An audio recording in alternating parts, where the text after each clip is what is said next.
Okay, so the first thing that you need to do is drain the oil out of your drive, and you do that by accessing this little plug right here. You might need to scratch it in order to get any anti-fouling off it or paint. I've already loosened this one.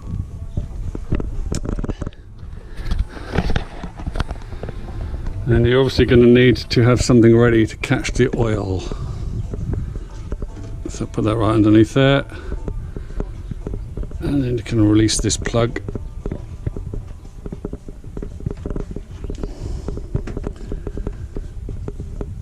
And let the oil drain out of your drive.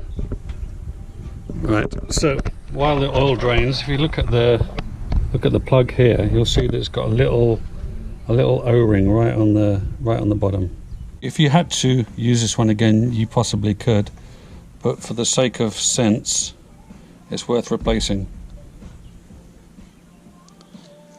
You can see that this one is a little bit chewed up, so obviously I'm going to replace this.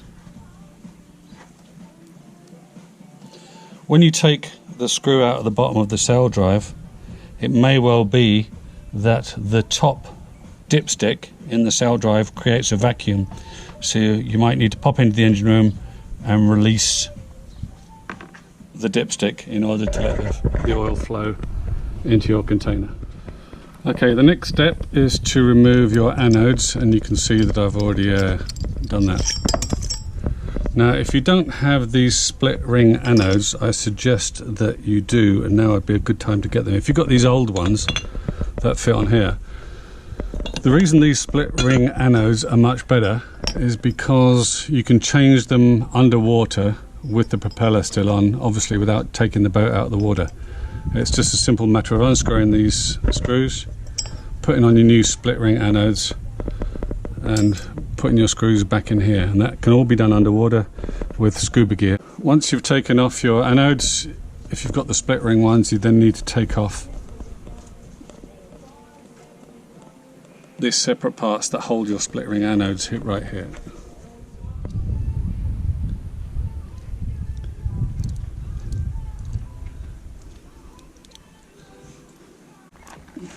Okay, so your next step is to remove the lower housing of the sail drive.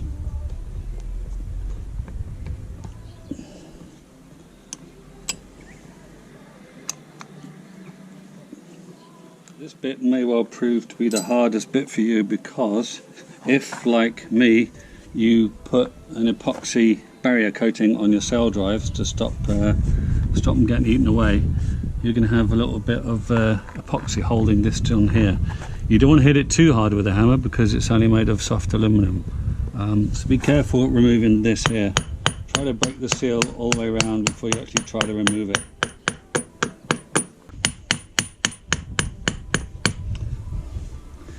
What you might have to do is to put a screwdriver or a chisel or something in this tiny little crack here. But be very, very careful, because just inside this crack is the O-ring which seals this unit to this unit.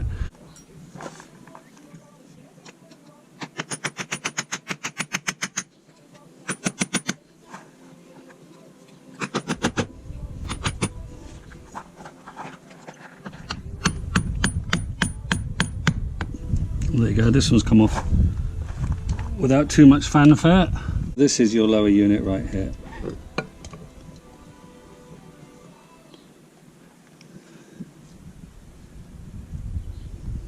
So this is what your sail drive looks like with the lower unit removed. And there's not much to do here except for to clean the face up before I put the lower unit back in, and to give it a bit of a clean up inside. You can see that the oil that I've got here is very slightly brown, but that's usually an indicator that you've got water mixed in with your oil, so it's a good job that I'm changing my oil seals now. So you then need to take off these bolts that hold the shaft inside the housing. To remove all these bolts here.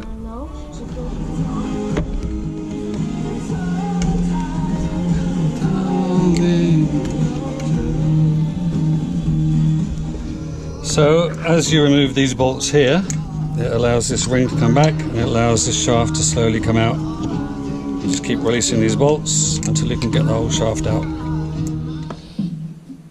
So in order to remove these from here, if you don't have the proper tools, you're going to have to tap it from in here and tap it out, and it comes out this way.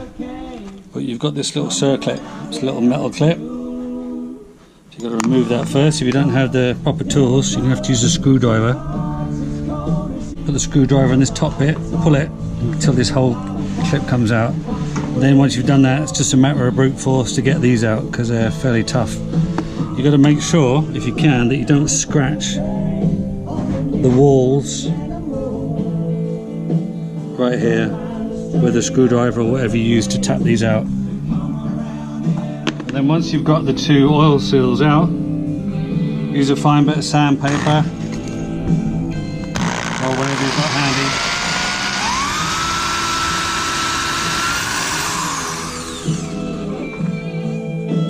To get it all smooth inside.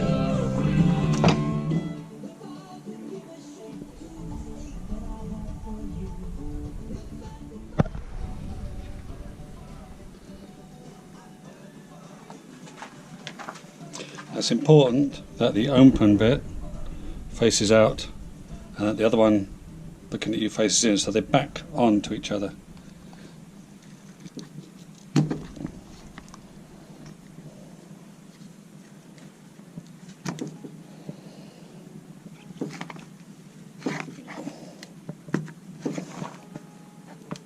Cool.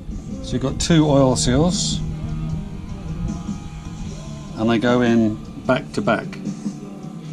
However, in between the two of them, you've got a metal spacer. You've got this metal spacer here.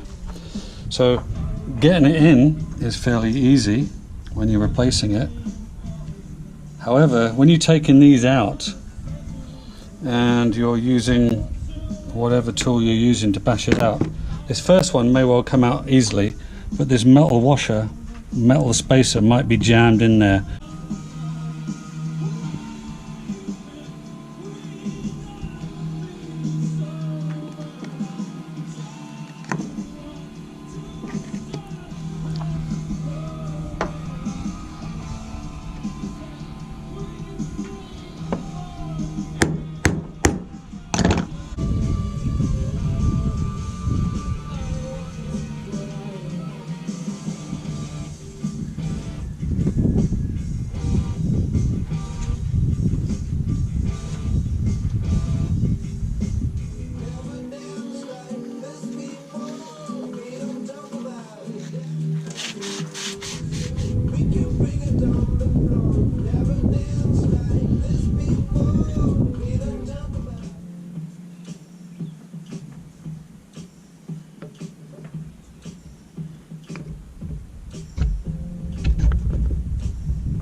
So when you're putting this back together, make sure that this one hole that doesn't have the bolt in it is at the top here with this gap. Sorry, at the bottom.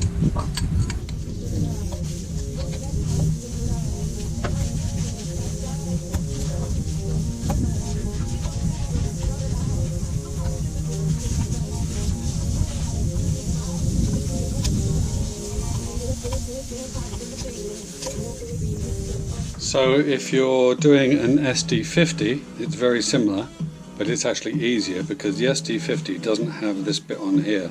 You can get to this part of the SD50 as soon as you take it out from the lower gearbox. So if you followed me for the SD31, once you've got this plate off here on the SD31, the SD50 looks very similar. It's got this same outer housing here, it's got the same rings, and you put the oil seals on in the same way. The only difference with the SD50 is you don't use the metal spacer, you use the plastic spacers like that. So the SD31 is actually much more difficult than the SD50. The SD50 is much quicker. They've improved the design. Sounds good.